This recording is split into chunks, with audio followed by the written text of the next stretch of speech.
By early 2005, along with a sick dog, I was now really feeling stress. My health had begun to suffer. I knew I needed to change, but I just didn't know how. When I began searching the internet, I found a number of books, but they all related to grieving the death of a pet. In those books, the pet had already passed, so the humans were dealing with a loss afterwards. But I wasn't at that point. This was during the illness and when I was facing the dying of my pet. You see, for me, dealing with dying meant something quite different emotionally. I figured a human hospice might help me out, so I called one. I learned a new phrase, anticipatory grief. I'd never heard that one before.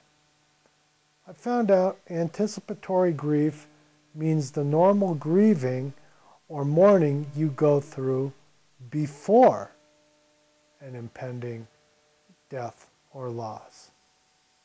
Wow, that was it. There was a name for what I was going through.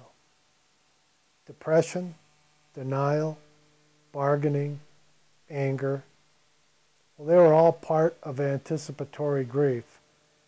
I also felt anxiety, dread, helplessness, and a feeling of being overwhelmed. So, I reasoned, if there was a name for this emotional upheaval, there must be a cure. But to my astonishment, when I talked to the hospice staff member, she said, "We're here for people. This is just a dog. We can't help you." I called a couple more hospices, same result. Well, I didn't want to bring the Beezer in there to the hospice. I just wanted some support. In my current state of mind, I decided to let go of getting angry and just try and overcome my frustration. I had bigger problems. Fine, I thought, I'm done with these folks. I'll just do it myself. I looked at my dogs and felt a bit of comfort wash over me. This was the way it was going to be. There wasn't going to be any cavalry. There wasn't going to be any relief.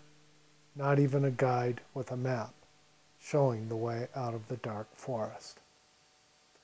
We were on our own. Just Beezer, Boomer, and myself. We'd find our own way out of the woods, and we'd do it by relying on ourselves and the friends we'd made up to this point in time. I'd keep copious notes and one day assemble them into a guidebook for others. The boys and I would create a map for other lost souls who understood it's not just a dog, it's a family member.